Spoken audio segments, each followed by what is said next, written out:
आम निर्वाचन के दूसरे चरण के मतदान से पहले सुप्रीम कोर्ट ने ईवीएम से चुनाव कराए जाने की प्रक्रिया पर रोक वाली सभी याचिकाओं को खारिज कर बड़ा फैसला सुना दिया है। सुप्रीम कोर्ट ने ये सारी हमारी मांगें को ठुकरा दिया है और ये बोला है कि अच्छा इलेक्शन कमीशन इसको एग्जामिन करे कि सिंबल लोडिंग यूनिट जो होती है, जिससे symbol loading constituency by constituency करी जाती है, उसको कम से कम 45 दिन तक चुनाव सील करके रखा जाए। ईवीएम यूनिट्स की बर्न्ड मेमोरी को एग्जामिन करने का नंबर 2 या नंबर 3 कैंडिडेट दरखास्त दे सकता है। हम लोगों का सुप्रीम कोर्ट में याचिकाकर्ताओं की ओर से यह दलील दी गई कि ईवीएम में एक प्रोग्रामिंग मेमोरी के माध्यम से प्रत्याशियों की सिंबल को फीड किया जाता है, जिससे यह संभावना बनती है कि ईवीएम मशीन में छेड़छाड़ कर उसमें और कुछ भी डाला जा सकता है, जिससे चुनाव प्रभावित होने की संभावना बनती है। इसलिए यह ज़रूरी है कि उसकी जो वीवीपैट है उसके पेपर ट्रोल का ऑडिट होना चाहिए। ये कहना था कि ये ईवीएम जो हैं इनमें एक प्रोग्रामेबल मेमोरी होती है, क्योंकि सिंबल लोडिंग करी जाती है और इसलिए इनको मैनिपुलेट किया जा सकता है अगर आप कोई उसमें मैलिशियस प्रोग्राम डाल दें। और इस वजह से ये ज़रूरी है कि जो वीवीपैट है उसका पूरा पेपर ट्रेल का ऑडिट होना चाहिए, सारे वीवीपैट स्लिप्स को काउंट करना चाहिए। और क्योंकि वीवीपैट में भी काला शीशा लगा दिया गया था, तो इस वजह से हम लोग ये कह रहे थे कि या तो उसका ट्रांसपेरेंट शीशा करिए और या नहीं तो उसको जो स्लिप जो प्रिंट होती है वोटर के हाथ में देकर और उसको उसमें बैलेट बॉक्स में डालकर और उसकी काउंटिंग कर लीजिए।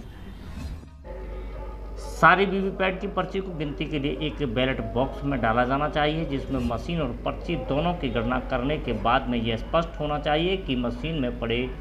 हुए वोट उतने ही हैं जितने पर्ची में पड़े हैं। इसके अलावा प्रत्येक प्रत्याशी को पड़े मतों की गणना भी वीवीपैट द्वारा की गई पर्ची से मिलान किया जाना चाहिए। सुप्रीम कोर्ट ने ये सारी हमारी मांगें को ठुकरा दिया है और ये बोला है कि अच्छा इलेक्शन कमीशन इसको एग्जामिन करे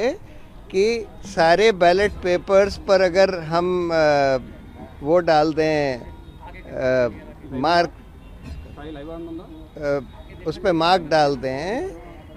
जिसको बार कोड जिसको कहते हैं, बार कोड डाल दें, तो उसकी फिर मैकेनिकली मशीन से काउंटिंग हो सकती है कि नहीं, इसको एग्जामिन करें।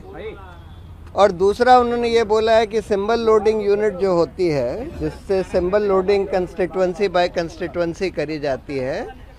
उसको कम से कम 45 दिन तक चुनाव सील करके रखा जाए और चुनाव के बाद कम से कम 45 दिन तक रखा जाए, जिससे कि अगर कोई इलेक्शन पिटिशन फाइल होती है, कोई उसकी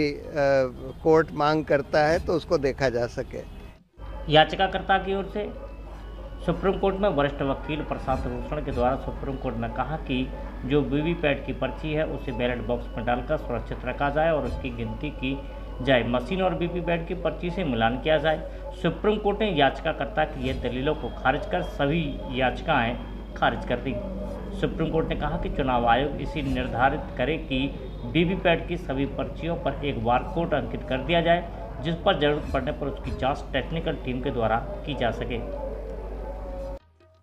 सुप्रीम कोर्ट के द्वारा यह भी निर्देश दिया चुनाव आयोग को दिया कि चुनाव आयोग निर्धारित करे कि जिस तरह निर्वाचन क्षेत्र बाज मशीनों में सिंबल लोड किया जाता है, उसके बाद में इन मशीनों को 45 दिनों तक सुरक्षित रखा जाए, जिससे किसी प्रत्याशी द्वारा न्यायालय में याचिका दाखिल करने पर उसकी दोबारा से गिनती कराई जा सके। सर्वोच्च न्यायालय ने चुनाव आयोग की ओर से यह दलील देने पर कि सिंबल डालने का काम वर्ड मेमोरी चिप द्वारा किया जाता है, पर न्यायालय ने कहा कि वह कम से कम 5 निर्वाचन क्षेत्रों की 5-5 मशीनों को सुरक्षित स्थान पर 45 दिनों तक रखे, जिससे प्रत्याशी के द्वारा उन्हें मत गणना की याचिका दाखिल करने पर टेक्निकल टीम के द्वारा उसकी गिनती की जा सके। इसके साथ ही सर्वोच्च न्यायालय ने यह भी कहा कि दोबारा गिनती की याचिका दाखिल करने पर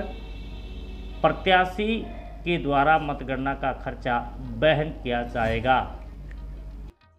सुप्रीम कोर्ट के द्वारा ईवीएम मशीन से चुनाव कराए जाने की प्रक्रिया पर रोक वाली याचिका को खारिज करने पर वरिष्ठ वकील प्रशांत भूषण ने मीडिया को जानकारी देते हुए बताया है कि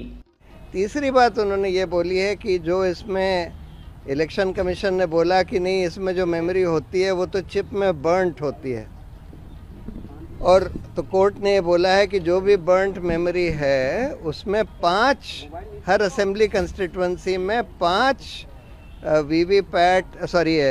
ईवीएम यूनिट्स की बर्न्ट मेमोरी को एग्जामिन करने का नंबर 2 या नंबर 3 कैंडिडेट दरखास्त दे सकता है,